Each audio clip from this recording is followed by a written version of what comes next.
It's Saturday, June 21st. Tonight, fears of flooding. Waters from the north threaten the gateway to the west. And a 500-year flood. It's what Iowa's facing right now. But what does that mean? I'm Jason Bent. It's 10 o'clock. The news starts now. This is KOMU 8 News at 10. Good evening. Water continues to top levees in Lincoln County. 3 levees breached earlier this week, and water engulfed homes in Winfield, leaving the town floating. Part of Highway 79 closed between Winfield and Foley as the water swallowed up the roadways. One by one, levee systems continue to weaken. The Mississippi is now flowing through the streets, flooding more than 350 homes in Foley. This aerial footage captures the breadth of the widespread devastation. Homeowners there say the worst is now behind them.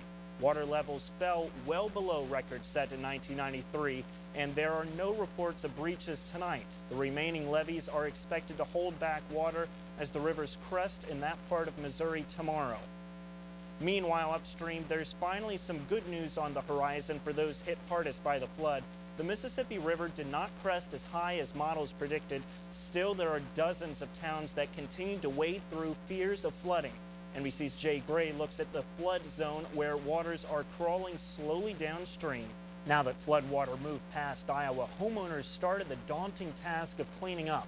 Iowans threw out just about everything as they rummaged through what's left after the high water moved into their homes. Trucks arrived at the dumping ground loaded with box after box of what used to be personal treasures, now trash. Some say keeping those items would be a painful reminder of the flood. Damage is expected to cost $2 billion in Iowa alone. Homeowners say the cost is much greater, though, as 69 counties are now deemed disaster areas and thousands of homes are lost. Now let's go over to Michelle for a first look at weather. Michelle? Okay, thank you, Michelle. Late last night, an SUV truck struck a highway patrol car on Highway 63. State Trooper Brad Holman rolled through a yield sign at the intersection of Route P near Clark. An ambulance transported the trooper, the driver, and a child to the hospital. A life helicopter lifted another child to University Hospital. Crews recreate the traffic accident when a highway patrol vehicle is involved in a crash. The highway patrol says it's their job to respond to every accident, but when it's one of their own, it hits closer to home. The hospital discharged Holman this morning. Bobby Williams is listed in good condition. University Hospital says the condition of the other occupants is still unknown. It's called Juneteenth, the oldest celebrated black commemoration in the country. June 16th was the anniversary of the day when Union soldiers announced the end of slavery in the southern state of Texas. KOMU 8's Naila Sims went to this year's weekend celebration in Columbia's Douglas Park. What are the odds? After the break, flooding in the Midwest is topping levees and flood records. But this 500-year flood is not the worst we've seen. And later, on a roll, it's National Skateboard Day. Catch a glance as these boards catch an edge. Here's a live look over Columbia. We'll be right back. It's a 500-year flood, and waters continue to top a levee in St. Charles County, forcing people to evacuate. The view from the air shows the widespread flooding. Water reached the front door of the President Casino. It's a gamble whether more levees will fail in the St. Louis area tonight. This video shows a rural area just northwest of St. Louis where field after field is underwater. Waters are expected to move through the area tomorrow. So what are the odds? A 500-year flood and a 100-year flood in 15 years? The term 500-year flood is somewhat misleading. The U.S. Geological Service says a 500-year flood is a statistical projection. It's not dependent on time, but rather on the likelihood of that degree of flooding.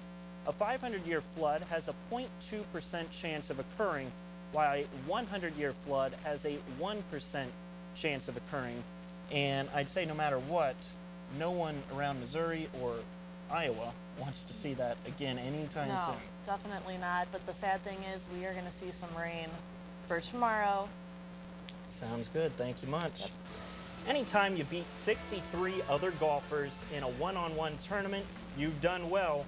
To do it 4 times, that's Dave McDonald territory. Or Jim Reek, maybe? Stay with us. Sports is next. Tough, you betcha. Brave, just as much. Kids from all around mid-Missouri participated in National Skateboarding Day at Cosmo Park in Columbia this afternoon.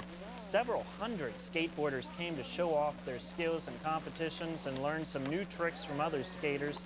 The boys skating ranged anywhere from 18 down to 9 or 8 years old, and the younger crowd wasn't the least bit intimidated by the older guys.